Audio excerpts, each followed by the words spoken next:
কিন্তু আমরা যারা রাজনীতি করি, রাজনীতিবিদ তারা, আমি আমার বিরোধীর কথা বলবো না, রাজনীতিবিদ তারা সবার ক্ষেত্রে করি।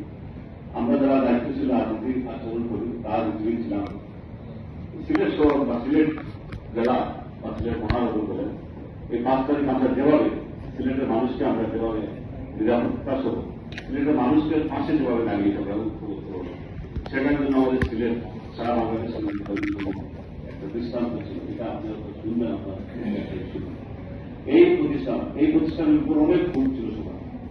এই প্রতিষ্ঠানে আমরা এসেছিলাম একটা স্মারকলিপি নিয়ে, আমি আমার সভাপতি আমরা এসেছিলাম স্মারকলিপি নিয়ে, আমাদের স্মারকলিপিরা বলতে দেন নাই স্মারকলিপি চাই। এই প্রতিষ্ঠানের উপর মানুষের অনেক ক্ষোভ ছিল, কিন্তু এই প্রতিষ্ঠানকে আমরা কেউ ফুলের টুকাতে চুষত্ব করতে চাই, আমরা নিজেরা মুখ পেতে দাঁড়িয়ে আর